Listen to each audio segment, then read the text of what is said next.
Running Man is one of our more stunning, I think, specimens. Just by the way, he's almost seems to be running right out of his muscles. You know, he's in a severe lean kind of thing, in a running kind of, almost like he's just coming out of the blocks. Exactly, like he's just out of the blocks and he's just starting off, and his muscles are sort of flayed. If you look over here, his left hand is outstretched. He's got his right hand behind. Right over here, all of his muscles have been flayed just a little bit and peeled back, so you can see what lies behind each muscle. See how each one's connected and each one's layered on top of the other like that. And this, going back to the Achilles tendon, why is this so huge? Is this the Achilles tendon? This is the Achilles tendon right here, down over here. Now this is actually a very interesting thing. Oh, so so the Achilles tendon is not the... No, it's not the entire calf muscle. It's just what it's connected to. I see. So I've been describing it wrong then. Okay. So yeah. Now you see this right here. This is your sciatic nerve running down right here. This is a very, very important nerve. To ligaments or what? Well.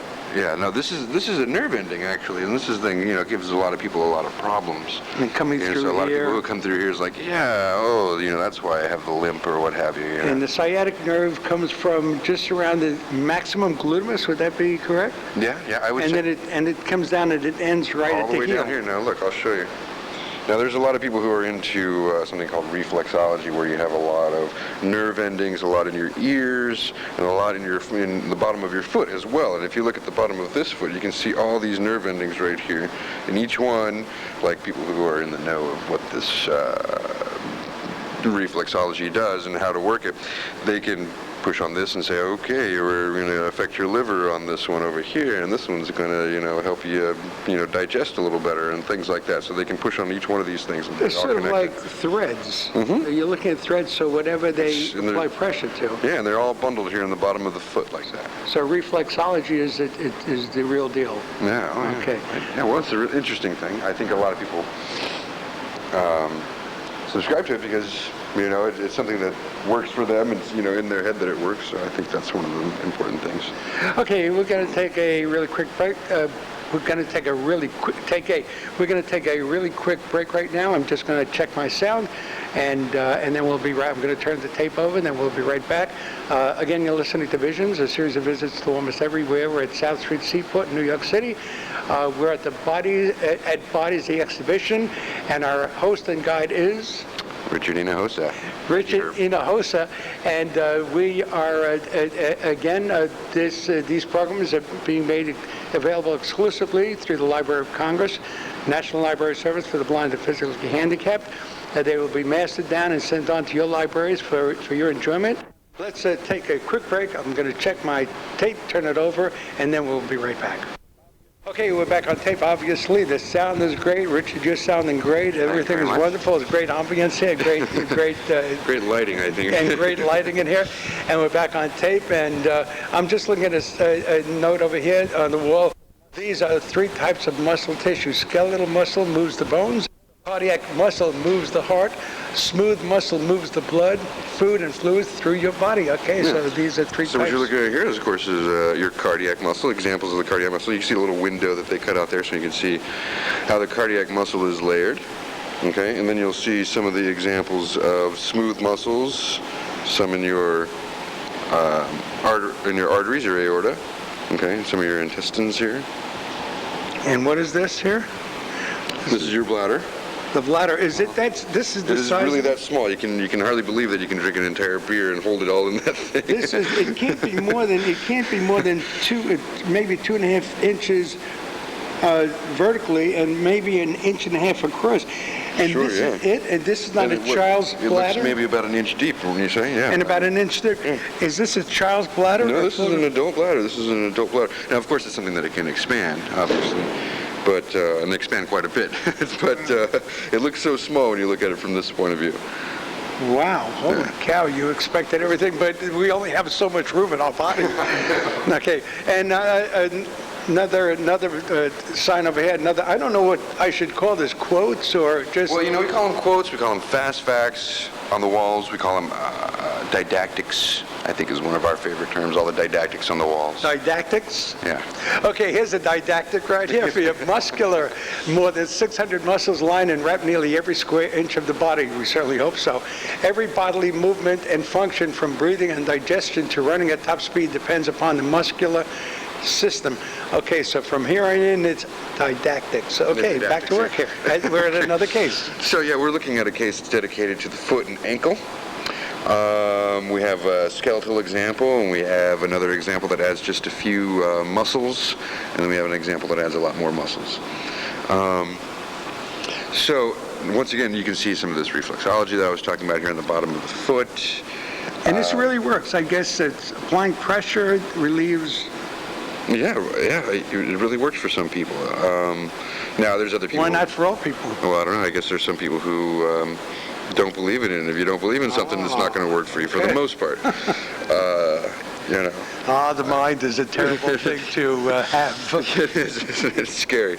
But you can heal yourself, Now, I like this example here. You can see just a little bit of the muscles, not so much of it. You can still see the bones underneath there. You see the tibia and the fibula.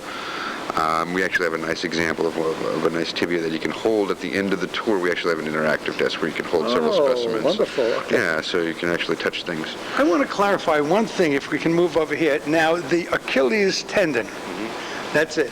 And I'm looking at the ligaments over here, and there's a spur kind of sticking up. Yeah. It's like a hook, kind of like a hook. Is that the Achilles? That is your Achilles tendon. That is the Achilles tendon. Okay, so it isn't what it's attached to. That is the actual tendon. And if that is cut, that's pretty much the end of it. Although you never know. Sports medicine is a wonderful thing. It is a wonderful thing, yeah. So you never know. They're back. Okay, muscle of the top of the foot. So we're looking at the top of the foot here. And these are all real. None of this is... No, absolutely not. I'm listening to my cell phone, and I'm going to be forced, and I shouldn't have a cell phone in here, but I'm going to shut it down, whoever it is. So, folks, talk about dedication. I meant to shut it down. Let's move to this case over here. Okay. Did we miss anything over there? Oh, I asked if this were real, and you said... These kind of go together. The foot and ankle, this is the hand and wrist, and you can kind of see the similarities between the two displays where you have one that's purely skeletal and one they add just a little bit of cartilage and muscle, and then they add a lot more muscle and even a few veins and arteries, as you can see, coming through here. So it's kind of progressive as you go around the case over here. You go to and then by the time you get over there, it's kind of like again, there's no skin here. We're not talking skin. There's no skin anywhere to be found. Yeah, no, very few of our specimens have any skin on them. We have one that has all of its skin, and we have another one that has sort of its skin in stripes, but otherwise most of them have their skin removed, of course, so we can see inside, we can see underneath, see what lies beneath. How did you come here? How did I come here? I mean, how did you... Oh. So we're going to move on to the nervous system gallery, but as you exit here, you'll see just a few things that are sort of interesting, I think, interesting little kind of fast facts more. Didactics? Didactics. Now these I more call little fast facts, because some of our didactics are kind of really straight up information, and these are kind of little things that I think are interesting, kind of trivial information that just kind of pique the crowd's interest. Okay, well, the body's smallest muscles are found. Folks, you can use all this at any party you wish. It's not copyright, and we won't copyright this stuff. The body's smallest muscles are found in the ears. Humans have the most evolved facial muscles of all mammals. Cramps are involuntary contractions of skeletal muscles that do not relax. Again, I asked you before, have you been traveling with this? How did you... No, actually, I came here, I live here in New York, and I was working as a freelance writer and teacher, and I came to this job, and I got hired, and I'm the education coordinator here, so among my duties here are, of course, reaching out to schools and bringing in school groups, setting up lectures. I do a lecture here every month, and other sorts of events like that to keep the buzz going. You had mentioned you were an educator, so you were the guy. Yeah. You were the guy to... Let me bring you over here. I want to show you. These are the only. We're in the nervous system gallery now, and these are the only real eyeballs in the entire gallery. Now you can see why we gave them glass eyeballs. You see how eyeballs, when you try to preserve them, I mean they're of course fully preserved, but they just don't look very attractive. And what And is we it? can- Is that that's the skull? That's not the brain, though. That's No, this is the brain, and this is the meninge over it. This is the dura mater, what they call the dura mater. And this is the entire spinal cord all the way going down. This is the sciatic nerve that I was showing you going all the way down. See? from. Okay. And now, how old is this part? Do we know how old this part is? I This is wouldn't a know young how old this person. I wouldn't know how old this person is. This is not the entire body. It's not the entire body, of Yeah. course, but it seems very miniature. You know, Yeah. perhaps it's shrunk. What is the color look? This is the color of the actual. It is the color. Well, the actual color in the body would probably be a little bit different. Like I was telling you earlier, a lot of the color is going to run out of your body, and we really only added color to the muscles. And what color would it? It's sort of like a brownish red. Sort of a brownish red color, and same thing with the eyes. The eyes are kind of a brown, kind of a hazy brown color. The entire eye, even the iris and the whole eye. So you can see that, they didn't look very pretty. We wanted to make the bodies as easy on the eyes as possible. So yeah, we gave them gloss eyeballs. Okay, and the central, here's a didactic. The central nervous system consists of the brain and spinal cord. The peripheral nervous system contains all other nerves in the body. Interesting little specimen here. This is one of my favorite. You can see the cerebrum with the hippocampus. With what? I'm sorry. With the hydrocephalus? Yes, I'm sorry. The hydrocephalus, the hippocampus, is this one over here. Isn't that right? Hydrocephalus. What is a hydrocephalus? Jeez, I don't know. I thought this was a different. What is this? I don't know. I'm not going to say. Okay. I don't want to guess. We're looking at the brain stem and cerebrum. Yes, the cerebrum. Yes. Cerebrum. Okay. And this is, by the way, this is that thing we were talking about. So when you get to this, when you have that Punch it in, it'll give you a lot more punch it in, the information on this. 251, 251, and it kind of fills you in. So as you're walking, you're listening to the piece, and it's explaining everything as you go. So you're not left by yourself on this thing. No, you're not. Okay. Now you can see, and I think this is an interesting cut that they cut right here, so you can kind of see into the brain. You can see how the brain actually has 4 little compartments. Ventricles is what they call them, the lateral ventricle. Most of us. Yes. Is going to hold this cerebral spinal fluid, which is mostly responsible for, removing like cellular waste and stuff like that from your nervous system. And it's the internal nuclei. Yes. Yes. Internal nuclei. And often, you get to learn about your system when you stub your toe. If you hurt your hand, you get that pain right away. If you stub your toe, it takes a moment, but you know it's coming. You know the pain is coming, but it takes a while to get to the brain.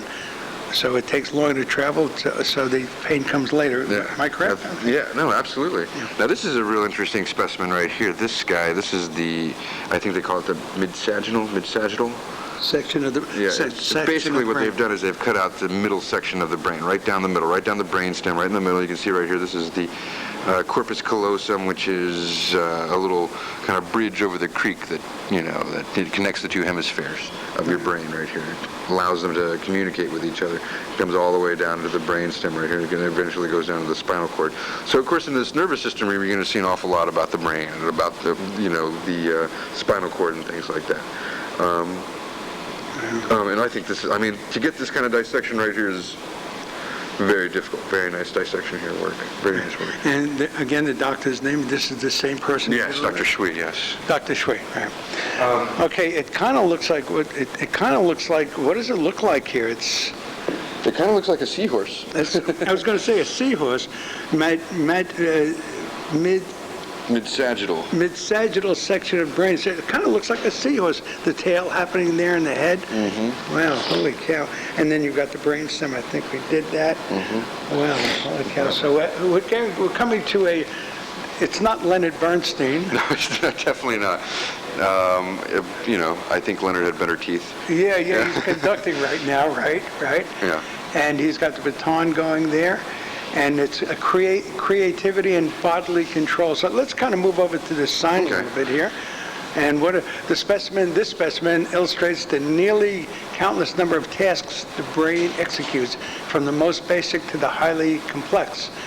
It monitors our I'm just going to say that again. It monitors our internal organs without our awareness. It oversees the rate at which we grow, and it moves out limbs when we command. And it moves our limbs when we command. At the same time, our brain also gives rise to all our creative efforts and our will to perform them, from visual art to math to conducting a symphony. So this is how it happened for Leonard. Yeah, He's conducting a exactly. symphony there. Really nice specimen. You can see that they have actually cut away the midsections of like his little six-pack where his muscles would be, so you can see just beyond his abdomen and into his internal organs there. Now, if you look over here, you can see how they just left the bronchial tubes up here. You can see that he was a smoker, for example. How do we know that? You can see all the kind of black tar that's kind of caught up in his bronchial tubes here. And, Let's move over so I can see that there. You smokers out there. Can you see that right there? Now, you'll see some examples. Just about every one of our specimens were smokers. These are the lungs we're looking at. All these specimens, did you say all these specimens were smokers? Most of them were smokers, yeah. You'll look at them and you'll see that, you can look at their lungs and see that they smoked. I stopped about 14 years ago. Oh, that's a good thing. Yeah. So, okay, so yeah, I can see the brownness in there. Yeah, you see this kind of, kind of black stuff in here. That's enough to make you want to stop. Oh, yeah, well, just wait till you see the ones that are completely charred black, and you'll see them in a few galleries, or a few more galleries over here. Now, this is one of our classic guys. He's our thinking man. The thinker. Yeah, and I think this is a great specimen for this gallery. The thinking man has a little piece cut out of his brain. You actually see into the center of his brain right This there. is the actual brain. Yes. And he's a thinker who's actually thinking and staring at another brain and looking at a brain. Contemplating in a case. A brain in a case, yes. Are these his fingernails? Yes, all his fingernails are left on. Wow. Like I said, we left everything on there. The only things that we really replaced were the eyeballs, like I said, and you saw those real eyeballs, and you see why we replaced them. Right. But there's a fascination to the real eyeballs as well. Yeah. Brain with meninges? Yes, this is the meninges. See that? Meninges. Mm-hmm. And what is that meninges? What does that mean? What is that? Well, it's a conductive tissue. That is a layer over the brain. It protects the brain. It supplies it with nutrients. It removes wastes and things like that. Do you kind of walk through here as people are coming through and it opens, kind of get a reaction? Any kind of watch and see what are people seeing when they come in here? All the time. All the time. You look at these examples over here. This is actually pretty cool. What are reactions from amazement to, is there any? From amazement, I get some folks who are just kind of shocked into wanting to take better care of themselves. Some people are, kind of grossed out, but most people are just amazed by the human body and amazed by the exhibition, and they're just really blown away by the way the body's put together. Because, in this exhibition, you can see everything that, maybe you remember learning about in biology class or what have you back in high school, you know what I mean? And that's why we get so many schools in here, because, the teachers come in here and say, well, look, I can teach them, I talk to them until I'm blue in the face, but I come in here and I can, they can see what I'm talking about and see, oh, well, look, there it is right in front of them, so. Well, my daughter is a Penn State graduate. I hardly graduated any place I ever went to. So my daughter is really strong in biology, so I'm learning all this for the first time right here today with you, Richard. So yeah, well, that's very interesting. So here we're looking at another example of the brain, and this is the cerebral dura mater, which is completely the brain is surrounded by 3 meninges. This is one of the protective layers that goes over it. Okay. And they've actually just removed it and kept that just in case, just like that, the whole thing. Now I'm looking at, is there a difference between matter, M-A-T-T-E-R, and M-A-T-E-R? Is there any? Oh, well, yeah, I guess there is, isn't there? Yeah, okay, so, and then hippocampus? Yes, here's your hippocampus. Now, this is what I thought, I was at the wrong case earlier. This is what we're talking about, the hippocampus right here. Okay. And brain? Yeah, deep, it's kind of embedded deep in the brain right there. It is, a lot of your early memories and behavior is kind of stored in there. Well, And that's remember, when Alzheimer's hits, that's one of the first places it hits. That's where it starts, and that's where you start to lose memories and kind of behavior issues. I think the brain, when you begin, is kind of there. You don't have all these wrinkles in it. It's a clearer thing. And I think these wrinkles come about because over the years your thoughts and everything being stored. It's kind of like a storage unit. It is a big storage unit, and it's folded together like this to actually provide more space for storage. So these aren't wrinkles that are gained through the years. This is how Well, this is by design. This is by design. If it weren't like this, if your brain were not kind of folded in on top of yourself like this, then you would have a much larger head, basically. Well, or a much smaller brain, either one or the other, you know. So all these wrinkles are pre-designed there. That's and this is the way it was. And where are all these thoughts and memories? They're stored somewhere because everything somewhere. you I don't know how you get them out now. Yeah. Right. Everything you ever experience is in there. Mm-hmm. You store everything. Now this is an interesting specimen. You can see a little bit of atrophy in here. Now you can see how there's a little bit of space between the folds of the brain here. Now if you look at some of another brain, like you look at that one right over there, and you see how tightly packed the folds are over there, and you see how kind of more loosely packed these are here. This guy either had some sort of a degenerative brain disease like an Alzheimer's, or maybe he was an alcoholic, or something that caused him to actually lose brain tissue. So that's why you can see between the folds of the brain a little bit more than you can on a healthy brain. Either that or he was actually very old. You know, he might have died at a much older age, in which case your brain starts to look a little bit like that. Either that or he coached the... Coached the Giants. Coached the Giants. After last night's game, man. Holy cow, last night was a nightmare. Yeah. It's a good thing my kid hates football, so I didn't get to see the whole thing. It's just an awful exhibition. Yeah. Okay, we're at Of course, unless now. you're a Tennessee fan. Holy cow. Holy moly. Holy smoke. This is an example of, you can see it's a preserved brain that had a stroke. So you can see like the big black splotch of where the dried blood that was released into the brain. So a stroke comes about. Now this is a cross section, kind of like a sample of it. It's not the. So this is the cross section of the brain. It's been cut, a sliver of it, and you're looking. It almost looks like a flower, kind of. You know, the shape and the You can see how it's still the skin. You can see how the skin is still on the skull. So there's a layer of skin, a layer of skull, and then the little space actually around the brain here. And then you see the brain itself, and then of course you see where the stroke affected the brain. And the stroke is that blood, and that blood coagulated in there? Yes, that dried blood there. So blood got in there, and that's how. Exactly. Yeah, you had some kind of blood vessel rupture. And that's a stroke. Holy smoke! Okay, and then we're moving along. This is one of my favorite galleries, so I can take you all to. Now, we do have some examples of some cancers, and I think a lot of people can relate to these either because they had a relative who might have had this condition or something like that. And I think a lot of people are appreciative that they can see some things like this. And of course, some of the other things a lot of people get to see, some of the other diseases and pathologies they get to see, and kind of kind of feel connected to it, like, oh, that happened to me, kind of thing. Yes. So this is the endocrine system. Endocrine. And when I see thyroid cancer over here, and when we first started walking over, I thought I was looking at a chicken drumstick. I said, well, what would a chicken drumstick be doing here? But then I realized is this the thyroid? Yes, this is your thyroid right here, and you can see this is the throat right here. Thyroid is a gland that's on your throat. The throat is right there. This is your throat right here. You see where my finger is? Right. I get it. Yes, okay. right here. See. Okay. The thyroid cancer. I'm going to say it again. Thyroid cancers are generally of two kinds. Those that develop in younger individuals are slower growing and highly treatable. Cancers that develop in older individuals, however, are often more aggressive and can spread quickly beyond the gland, as was the case with this specimen. So it's beyond the... Wow.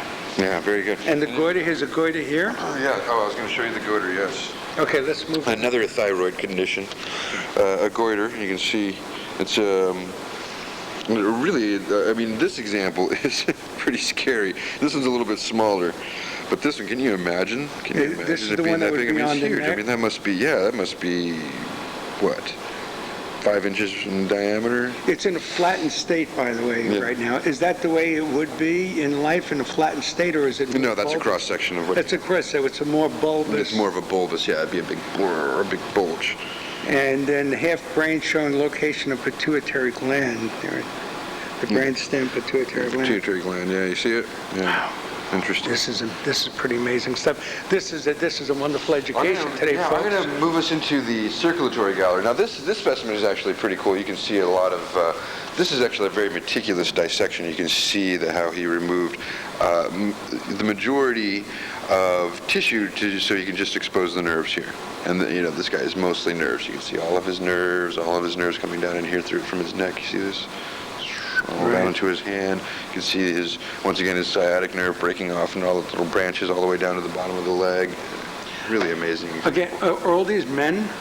The majority of them are men. Yeah. And again, these are all short of stature, probably no more than 5'8". I don't think I've seen anybody more than 5 foot. No, most of them are pretty short. I probably have a couple of 6-footers, I think, but that's probably about as high as I get. Why more men than women?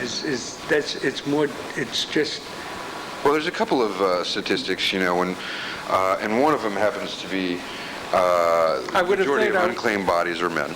I would have thought I would have seen a female by now. So. Yeah. Well, we have some. We have a couple in the later galleries.